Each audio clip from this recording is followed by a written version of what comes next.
ao Museu L'Envol des Pionniers. Me chamo Amélie.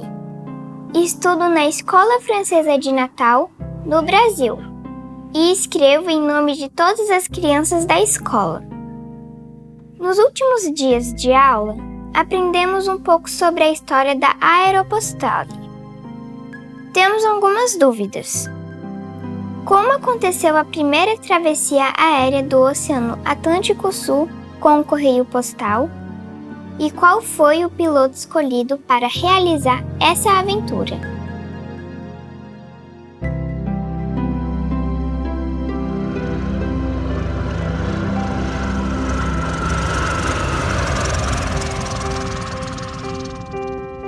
À la fin de la Première Guerre mondiale, en 1918, en France, l'industriel Pierre-Georges Latécoère produit jusqu'à 6 avions par jour dans son usine de Montaudran, au sud-est de Toulouse. Mais il anticipe déjà la fin de la guerre et un nouvel usage pour ces avions avec le développement de l'aviation commerciale. En effet, il imagine une ligne aérienne postale entre Toulouse et Buenos Aires, en Argentine, ce qui est irréalisable pour l'époque, mais Latécoère est en avance sur son temps et il lance l'exploitation de sa compagnie aérienne, les lignes aériennes Latécoère, qui posent les bases de ce qui va devenir la ligne.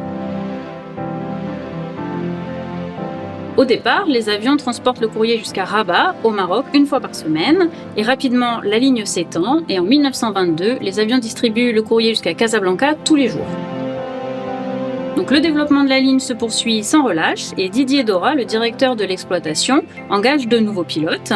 Il cherche des pilotes habiles et audacieux, mais pas des têtes brûlées. Donc Mermoz est embauché, comme Henri Guillaumet ou Antoine de Saint-Exupéry, entre autres, et ces pilotes sont déterminés à relever les prochains défis. Il faut étendre la ligne jusqu'à Dakar, au Sénégal, c'est la porte d'entrée de l'Atlantique Sud, pour franchir l'océan et atteindre l'Amérique du Sud. De l'autre côté, la ville la plus proche est Natal, au Brésil, et elle se trouve à 3200 km des côtes africaines. En Amérique du Sud, la ligne est étendue sur les côtes brésiliennes, de l'Uruguay et de l'Argentine. Donc la ligne devient 2 fois plus grande et ça engendre des dépenses considérables. Face à ça, Latécoère décide de se concentrer sur la production d'avions et il vend sa compagnie aérienne à Marcel Bouilloux-Lafont, un industriel qui est installé au Brésil. Les lignes aériennes Latécoère deviennent donc la Compagnie Générale Aéropostale.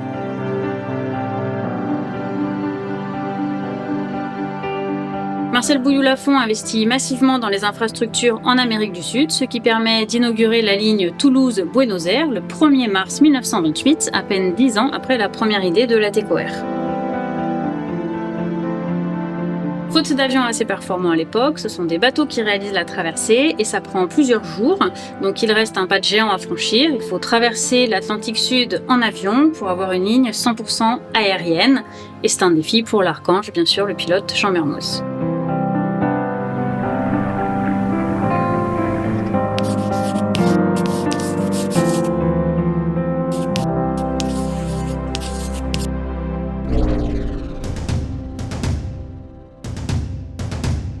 Nous sommes en 1930, le LAT-28-3, l'hydravion spécialement modifié pour la traversée de l'Atlantique Sud, est enfin prêt. Le 12 mai, à 10h56, l'appareil décolle de Saint-Louis du Sénégal, avec le courrier bien sûr, objectif Natal.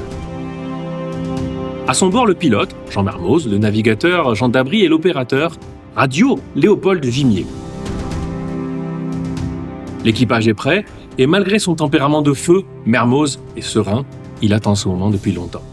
Le contact radio avec l'hydravion est permanent et 3 bateaux, dépanneurs, sont placés à des endroits différents le long du parcours pour pouvoir secourir l'équipage en cas de difficulté. Les premières heures sont calmes, l'hydravion se maintient à 200 mètres d'altitude et vole régulièrement à 160 km/h.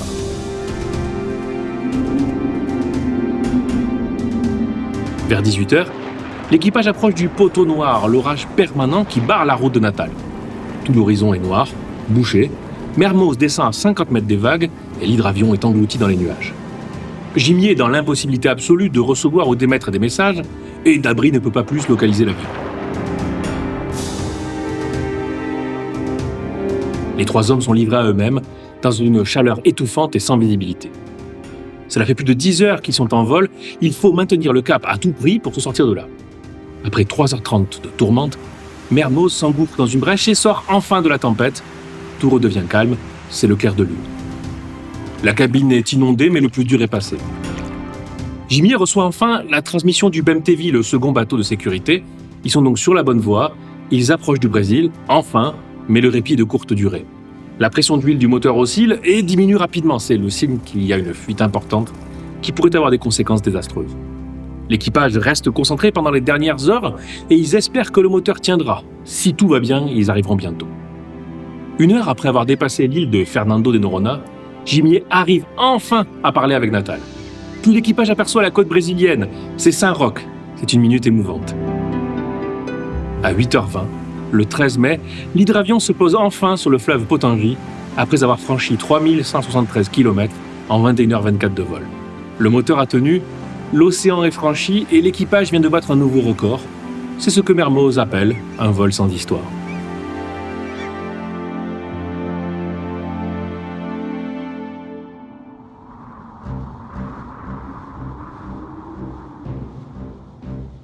Quando chegou a Natal, em 13 de maio de 1930, Mermoz trazia 130 quilos de correspondência e a pressa na entrega da correspondência era uma obsessão de todos eles. Então, assim que essa correspondência foi tirada do hidroavião, ela foi passada para um Laté 25, que foi pilotada por Vanier e ele foi na direção do sul, fazendo a distribuição nas escalas dessa correspondência trazida da Europa. No Rio de Janeiro, Marcel Renne transportou essa correspondência para Buenos Aires e de Buenos Aires, Henri Guillaumet a levou para o destino final, que era Santiago do Chile. Então, a correspondência postada em Toulouse 4 dias e meio antes, enfim, chegava ao seu destino. Um dos momentos mais apoteóticos que Mermoz viveu, ele e os seus companheiros, ocorreu quando chegaram ao Rio de Janeiro acompanhados de Monsieur Marcel Bouilloux-Lafont. Os encontros foram inúmeros. Ele foi recebido pelo presidente da República, ele teve homenagens da embaixada francesa no Brasil, que na época as embaixadas eram todas no Rio de Janeiro, então capital do Brasil, e é nessa ocasião que ele entrega às autoridades brasileiras a correspondência oficial que tinha sido enviada por autoridades francesas.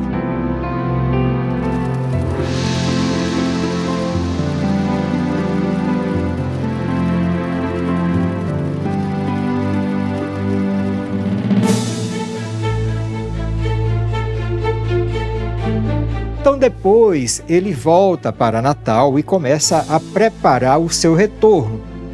Mermoz fez transportar o hidroavião para vários locais do rio Potengui e foram inúmeras tentativas frustradas, cerca de 44 aqui.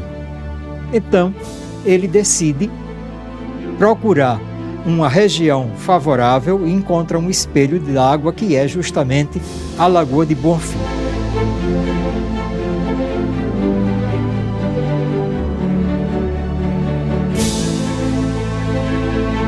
Lá ele começa novas tentativas. Mas, enfim, numa tarde do dia 8 de julho, começa um vento favorável e ele conseguiu decolar. Foi uma alegria para ele, porque, enfim, ele estava voltando da forma que ele pretendeu voltar desde o início, fazer o caminho inverso com o mesmo hidroavião. Contudo, no meio da noite começou um vazamento de óleo, mas ele conseguiu manter o voo. Ao amanhecer, ele se comunicou com o navio Fossé e conseguiu amerrissar. Passaram a correspondência para o navio e, no momento que todos já se encontravam, ele, Gimier e Dabry, salvos no navio, eles tiveram a tristeza de ver o hidroavião se afundar. Então, ele teve que chegar a São Luís a bordo do navio Fossé.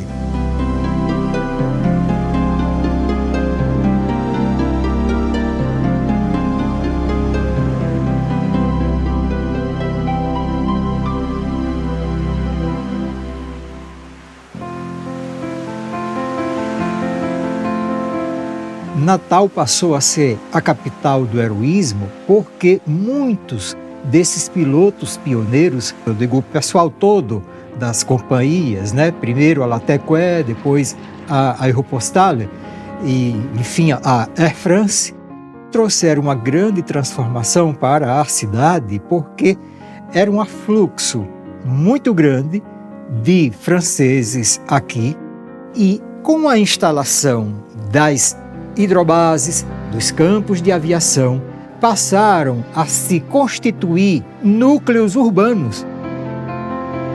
No caso específico de Parnamirim, a cidade começou a se desenvolver e hoje Parnamirim é a terceira maior cidade do Rio Grande do Norte. Esse campo de Parnamirim passou a se tornar aeroporto e, no mesmo terreno, a Força Aérea Brasileira. Tem um hangar, tem uma edificação que é considerada a casa dos pilotos, mas muito provavelmente é onde funcionava a estação de rádio. Então esses são os poucos vestígios que restam ainda desse período em que os franceses estiveram com essa atuação pioneira.